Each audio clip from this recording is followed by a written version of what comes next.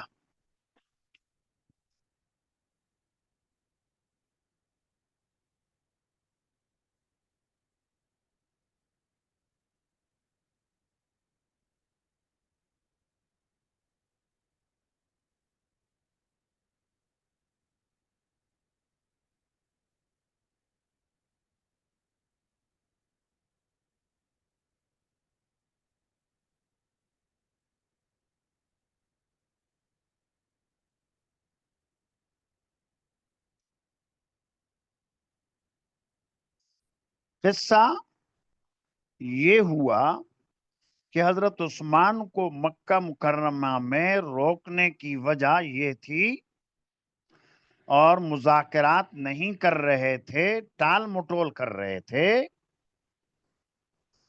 قریش نے اپنے 50 آدمی ایک سازش پہ لگائے، اور وہ یہ کہ موقع پا کر تم 50 آدمی آپ علیہ الصلوۃ والسلام کو معاذ اللہ شہید کر دو. یہ اسی طاق میں چل رہے تھے. نبی کریم صلی اللہ علیہ وسلم کے جو محافظ تھے انہوں نے گرفتار کر لیا ان کو، اور گرفتار کر کے حضور کے سامنے پیش کر دیا. اور یہ اطلاع مل گئی کفار قریش کو، اور جب یہ اطلاع ملی انہیں تو ادھر عثمان کی شہادت کی خبر مشہور ہو گئی. افواہ. حضور نے صحابہ کرام کو لے کر بیعت کی، بیعت علی الجہاد یا بیعت علی الموت، کہ جب تک زندہ ہیں لڑتے رہیں گے، لڑتے رہیں گے. موت آ سکتی ہے لیکن میدان جنگ چھوڑیں گے نہیں. تو یہ قصہ ہوا. اور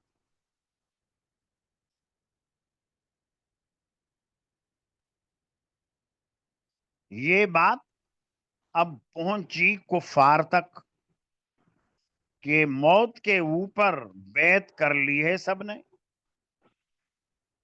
اس سے وہ ہو گئی مرعوب، اور اب انہوں نے شروع کیا قاصدوں کو بھیجنا، قاصدوں کو بھیجنا شروع کیا. تو حضرت عثمان کی شہادت کی جو خبر تھی افواہ تھی، اور کسی طرح حضرت عثمان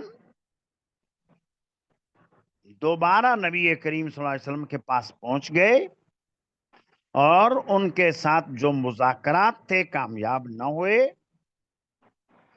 تو قریش جب مرعوب ہو گئے کہ انہوں نے تو مارنے کے اوپر بیعت کر لی، اب انہوں نے قاصد بھیجا، بدیل ابن ورقہ خزاعی.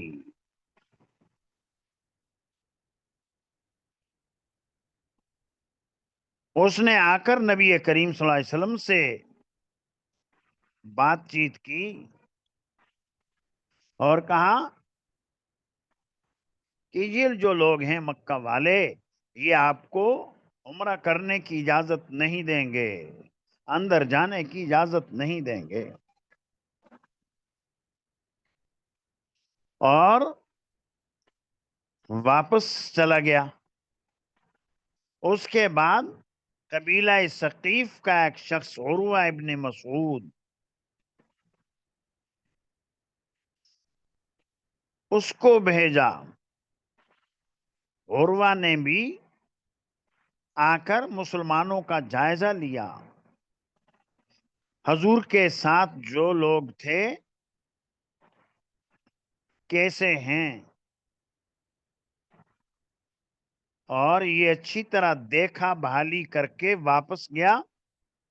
قریش سے کہا کہ میں نے تو بڑے بڑے بادشاہ دیکھے ہیں، لیکن جو محمد کے ساتھیوں کو محمد سے ہے وہ میں نے کہیں نہیں دیکھی، اور میری رائے یہ ہے کہ تم مقابلہ نہ کرو، ان کو آنے دو۔ اس بات کو بھی مانا نہیں۔ تیسرا قاصد ایک اور بھیجا،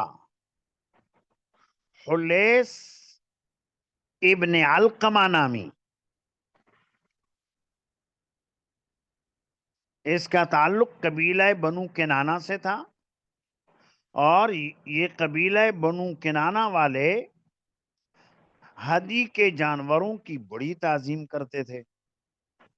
نبی کریم صلی اللہ علیہ وسلم کو جب پتہ چلا کہ حلیس آ رہا ہے تو صحابہ سے فرمایا کہ ایسا کرو، تم جو جانور لائے ہو ان ہدی کے جانوروں کو کھڑا کر دو، لائن میں لگا دو، چونکہ یہ جو شخص ہے یہ سردار ہے اور ہدی کے جانوروں کی یہ قبیلہ بڑی تعظیم کرتا ہے، اور جب ہم کہیں گے کہ یہ جانور ہیں حرم میں ذبح کرنے کے لیے تو اس کے دل کے اندر عظمت آئے گی ان جانوروں کی، اور ہو سکتا ہے کہ یہ اس سے متاثر ہو کر عمرہ کرنے کی اجازت کی اوپر آمادہ ہو جائے۔ ایسا ہی ہوا۔ حلیس نے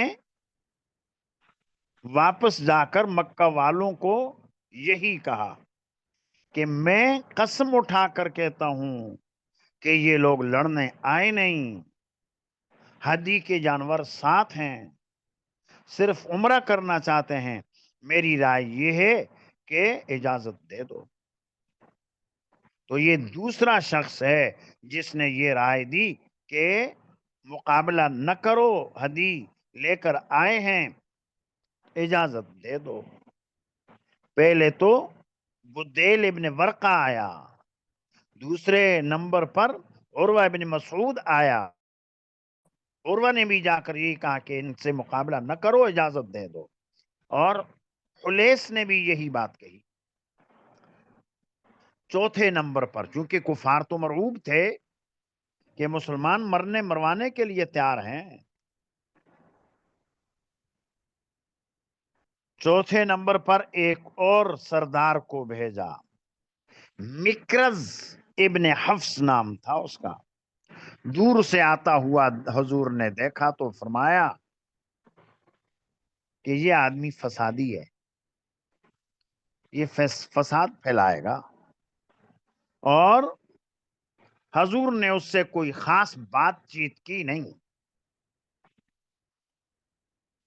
پھر اس کے بعد ایک پانچواں شخص آیا، سہیل ابن عمر جس کا نام تھا۔ سہیل کو جب حضور نے دور سے آتا ہوا دیکھا، چونکہ حضور تو سب کو جانتے تھے کون کیا ہے، پہلے مکہ میں تو زندگی گزاری، سہیل کو دیکھا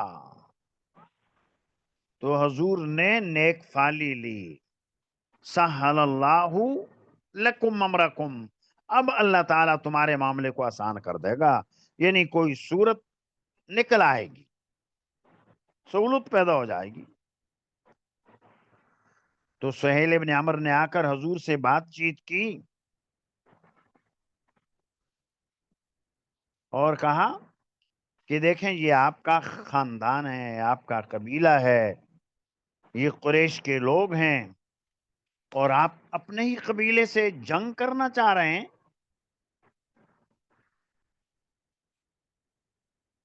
اتنا عرصہ گزر گیا، جنگیں ہو رہی ہیں، تو اپنے ہی لوگوں سے، اپنے ہی خاندان والوں سے یہ جنگیں؟ نبی کریم صلی اللہ علیہ وسلم نے کہا، سہیل سے یہ کہا کہ ٹھیک ہے ہم نہیں کر رہے ہیں، جنگ نہیں کر رہے ہیں، ہم صلح کرنا چاہتے ہیں، کر لو، صلح کرتے ہیں. تو طے پا گیا کہ 10 سال کی مدت ہے، اس میں کوئی کسی کے اوپر دست درازی نہیں کرے گا. اور یہ کہ اس سال مسلمان تو جائیں، عمرہ کیے بغیر واپس جائیں، اگلے سال آ کر عمرہ کر لیں.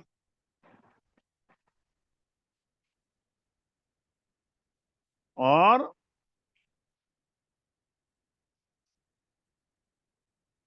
دس سالہ جنگ بندی ہوگی، اور اس معاہدے کی پابندی کریں گے. اور یہ بھی کہ ہمارا، سہیل نے کہا کہ ہمارا کوئی آدمی اگرچہ وہ مسلمان ہو گیا تمہارے ساتھ جانا چاہے گا تو ہم جانے نہیں دیں گے، تمہیں واپس کرنا پڑے گا. اور تمہارا کوئی آدمی یہاں مکہ میں رہنا چاہے گا تو اس کو تم لے کر نہیں جا سکتے، وہ یہاں رہے گا. تو بہرحال اس طرح کی شرائط جب طے ہوئی، آگے آج بھی جائیں گی. تو اب صلح نامہ لکھنے کے لیے حضرت علی کو بلایا. حضرت علی تھے ان لوگوں میں جو لکھے پڑھے تھے، لکھنا جانتے تھے، پڑھنا بھی جانتے تھے. تو فرمایا کہ حضور نے فرمایا لکھو بسم اللہ الرحمن الرحیم. تو اس بسم اللہ کے اوپر ہی سہیل نے اعتراض کیا، یہ الرحمن اور الرحیم کیا ہوتا ہے؟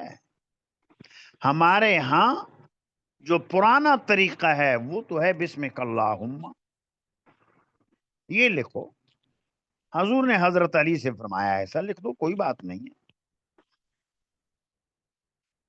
بسم اللہ لکھنے کے بعد آگے حضور نے فرمایا علی سے لکھو ھذا ما قاضا علیہ محمد الرسول اللہ، یعنی یہ وہ معاہدہ ہے جس پر محمد صلی اللہ علیہ وسلم جو کہ اللہ کے رسول ہیں انہوں نے صلح کی ہے. سہیل نے پھر اس کے اوپر اعتراض کیا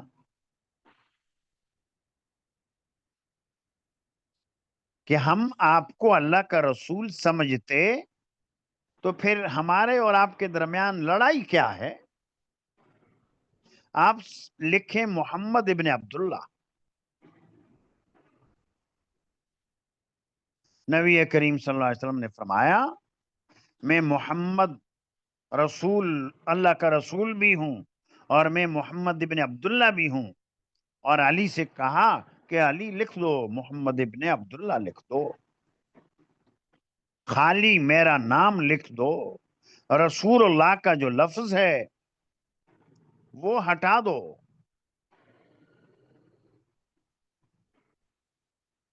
حضرت علی نے فرمایا کہ اللہ کی قسم یہ جو آپ کے نام کے ساتھ رسول اللہ لکھ دیا اس لفظ کو نہیں مٹاؤں گا. حضرت علی نے بظاہر تو نبی کریم صلی اللہ علیہ وسلم کے حکم کی نافرمانی کی، خلاف ورزی کی، لیکن اس خلاف ورزی کے پس سے پردہ اس کے جذبے میں آپ علیہ الصلوۃ والسلام کی عقیدت اور محبت تھی. کتنی محبت حضرت علی کی حضور سے، اس محبت کو کوئی اور نہیں جان سکتا. یہ کوئی بے ادبی نہیں کہ حضور کے حکم کی نافرمانی کر دی. اور آپ نے ایک مشہور جملہ سنا ہوگا،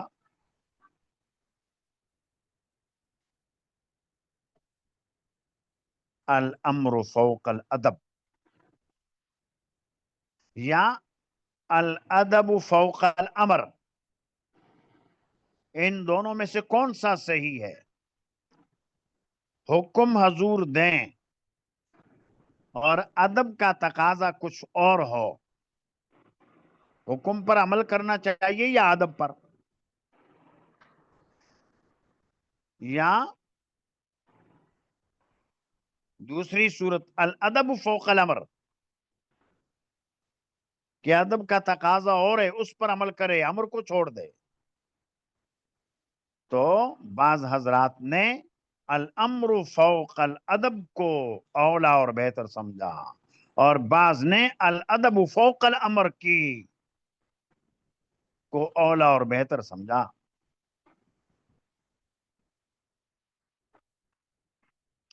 گویا کہ رعایت دونوں کی، ہر شخص اپنی اپنی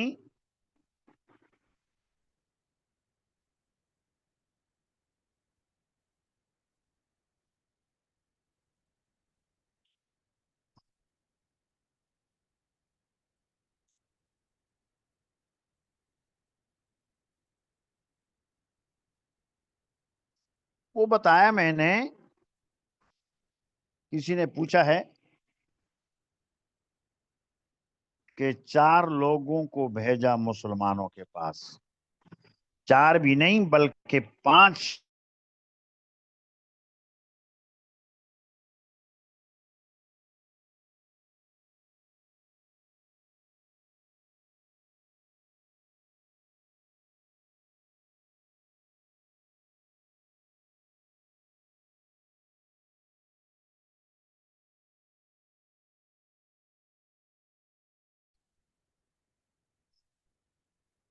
اب آ رہی ہے آواز؟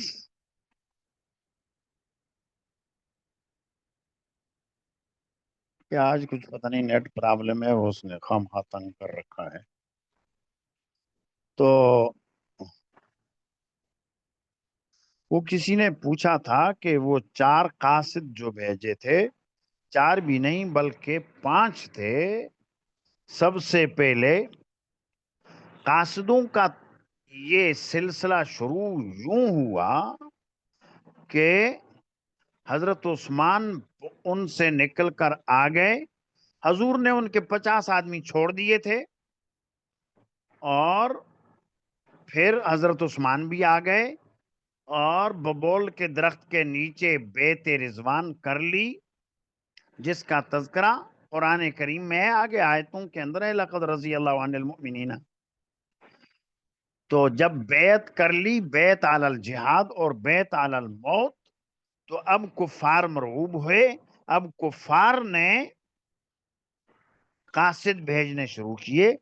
بدیل ابن ورقہ خزاعی، یہ قبیلہ خزاعہ کا سردار تھا، اسے بھیجا، اور اس نے آ کر نبی کریم صلی اللہ علیہ وسلم سے یہ پیغام، نبی کریم صلی اللہ علیہ وسلم کو یہ پیغام دیا کہ آپ کو یہ لوگ کبھی بھی عمرہ کرنے کی اجازت نہیں دیں گے، مکہ داخل ہونے کی اجازت نہیں دیں گے، واپس چلے جائیں۔ تو حضور نے بتا دیا کہ ہم احرام باندھ کر آئے ہیں، لڑ نہیں رہے ہیں، چلا گیا۔ اس کے بعد دوسرا شخص بھیجا، عروہ ابن مسعود ثقفی، اور اس نے آ کر جب حضور سے بات چیت کی، صحابہ کرام کا خوب جائزہ لیا، تو دیکھا کہ اتنا فدا ہیں حضور پر، تو اس نے واپس جا کر کہا کہ میں بڑے بڑے بادشاہوں کے درباروں میں گیا، جتنے وفادار محمد کے ساتھی ہیں اتنا کوئی بھی نہیں، میری رائے یہ ہے کہ مقابلہ نہ کرو تم۔ انہوں نے مرنے مروانے کے اوپر بیعت کر لی ہے، محمد کی وہ مانتے بھی ہیں، وفادار ہیں، جنگ صحیح نہیں ہے۔ تیسرے نمبر پر انہوں نے ایک اور شخص کو بھیجا جس کا نام حلیس ابن علقمہ تھا، اور اس کا تعلق قبیلہ بنو کنانہ سے تھا۔ اس قبیلے والے ہدی کے جانوروں کی بہت زیادہ عظمت کیا کرتے تھے۔ حضور کو جب پتہ چلا تو حضور نے کہ یہ شخص آ رہا ہے، قبیلہ بنو کنانہ کا ہے، صحابہ کو کہا کہ اپنے اپنے اونٹوں کو کھڑا کر دو، قربانی کے جانوروں کو کھڑا کر دو، یہ ہدی کے جانور ہیں۔ اس نے دیکھا اتنے جانور ہیں اور قلادے ڈلے ہوئے ہیں، شعار کیے ہوئے ہیں، مرعوب ہوا، دل کے اندر جانوروں کی، ہدی کے جانوروں کی عظمت بھی تھی۔ واپس جا کر اس نے بھی کفار قریش کو یہ رائے دی کہ آنے دو، محمد اور اس کے ساتھیوں کو آنے دو، عمرہ کرنے کی اجازت دے دو۔ پھر چوتھے نمبر پر ایک شخص آیا جس کا نام تھا مکرز ابن حفص، اور یہ آدمی کچھ صحیح تھا نہیں، چونکہ حضور مکہ میں رہے، حضور کو معلوم تھا کون کیسا ہے۔ حضور نے کہا کہ یہ جو شخص آ رہا ہے یہ آدمی فسادی ہے، اور کوئی خاطر خواہ بات چیت اس سے کی نہیں۔ اور پانچویں نمبر پر سہیل آیا، سہیل ابن عمر، اور اس کو جب حضور نے دور سے آتا ہوا دیکھا تو صحابہ کو کہا کہ اللہ اب آسانی پیدا کر دیں گے۔ سہیل کے معنی ہی آسانی ہے، نیک فالی لی۔ اور پھر ایسا ہی ہوا کہ راستہ نکل آیا۔ سہیل نے آ کر حضور سے بات یوں کی کہ دیکھیں آپ کے یہ قبیلے کے لوگ ہیں، آپ اتنے عرصے سے ان کے ساتھ لڑ رہے ہیں، کیا فائدہ ہے اپنے لوگوں سے لڑنا؟ تو حضور نے فرمایا کہ اچھا صلح کر لیتے ہیں، معاہدہ کر لیتے ہیں ایک دوسرے سے۔ تو 10 سال کے لیے جنگ بندی ہو گئی، صلح ہو گئی، اور صلح کے جو شرائط تھے وہ طے ہو گئے، جو ہر کتاب میں مل سکتے ہیں، یہاں آگے روایت میں بھی آ رہے ہیں۔ تو یہ پورا قصہ ہے حدیث شریف میں، اور امام بخاری نے یہاں آگے جو روایات درج کی ہیں یہ اتنی مفصل نہیں ہے۔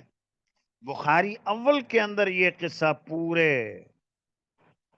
بسط اور شرح کے ساتھ آتا ہے، تو یہاں اس قصے کی ضروری دفعات آپ کے کانوں میں ڈال دیں۔ اور اب اس کے بعد صلح حدیبیہ کے جو شرائط طے ہوئے، ان شرائط میں پھر حضرت علی سے لکھوایا، حضرت علی نے انکار کیا، اور الادب فوق الامر کے اوپر عمل کیا۔ اور یاد ہوگا ایک موقع پر حضرت ابوبکر صدیق نے عمل کیا، الامر فوق الادب فوق الامر، نماز پڑھا رہے ہیں، حضور آئے، اشارہ دیا کہ نماز جاری رکھو، لیکن ابوبکر ہٹ گئے مصلی سے، اور بعد میں کہا حضور نے کہ دیکھو میں نے جب تمہیں کہا تھا تم نے نماز پھر پڑھائی نہیں، پیچھے ہٹ گئے۔ وہ فرمایا ابوبکر نے کہ ابن ابو قحافہ کی کیا مجال تھی کہ آگے مصلی پہ کھڑے ہوں اور پیچھے اللہ کے رسول ہوں۔ تو حضرت علی نے الادب فوق الامر پر عمل کیا، ابو بکر صدیق نے الامر فوق الادب پر عمل کیا۔ اور پھر حضور نے حضرت علی سے کہا کہ لاؤ تحریر مجھے دو، لی، اور وہی لفظ رسول اللہ، اس کو حضور نے اپنے ہاتھ سے مٹایا۔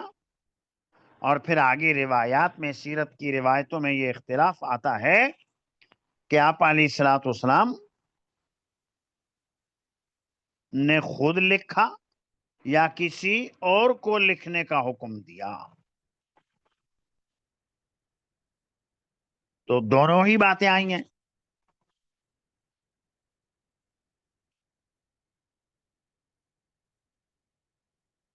اگر حضور نے خود لکھا تو پھر اس کا مطلب یہ ہے کہ معجزتاً اللہ نے سکھا دیا، لکھ لیا، کوئی بعید تو ہے نہیں.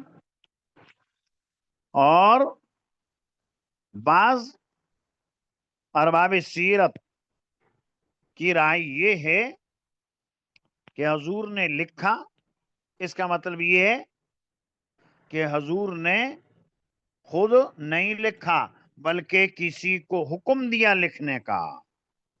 اور ایسا ہوتا ہے، ایسا بکثرت ہوتا ہے کہ حکم دیا اور کہہ دیتے ہیں کہ اس نے لکھا، حالانکہ اس نے خود لکھا ہوا خود نہیں لکھا، کسی اور سے لکھوایا. یا حامان بن لی قرآن کریم میں آیا. تو کیا حامان نے یہ تعمیرات کی؟ نہیں، بلکہ اوروں سے کروائیں. اس کو کہا جاتا ہے مجاز. ایک ہوتا ہے حقیقت، ایک ہے مجاز. تو حقیقی معنی پر محمول کریں تو حضور نے خود لکھا، معجزتاً لکھا. اور مجازی معنی پر محمول کریں تو پھر اس کی یہ مطلب ہے کہ حضور نے کسی اور کو حکم دیا، اس نے یہ لکھا. اور پھر آگے جو شرائط تھے، اس سال چلے جائیں، آئندہ سال آ کر عمرہ کریں، اور وہ بھی 3 دن رہیں گے، ہتھیار نہ لائیں گے، تلواریں ہوں گی تو وہ بھی نیاموں میں، اور قریش کا کوئی شخص یہاں سے چلا جائے مدینہ واپس کرنا ہوگا، اور مسلمانوں کا کوئی شخص یہاں آ جائے تو واپس نہ کریں گے.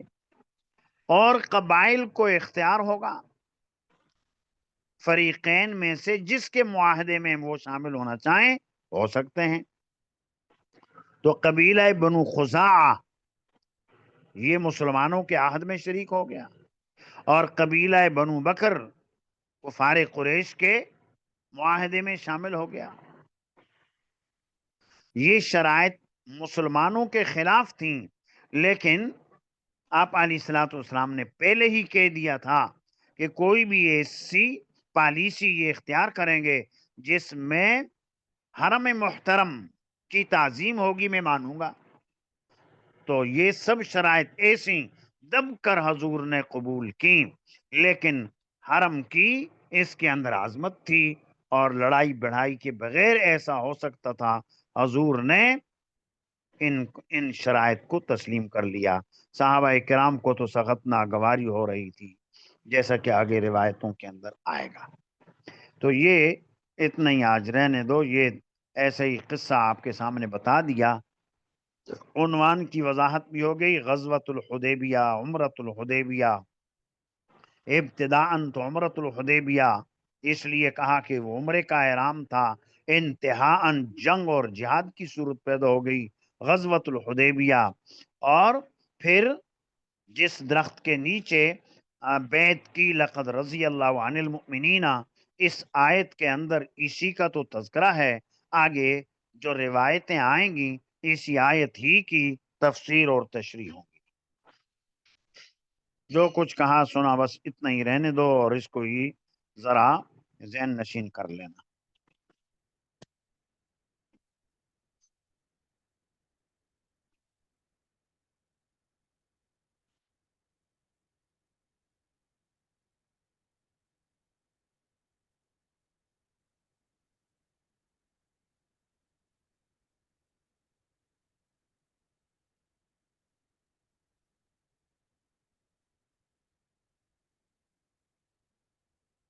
اچھا، اس کا جواب انشاءاللہ آپ کو بتا دوں گا. پوچھا ہے کسی نے، کیا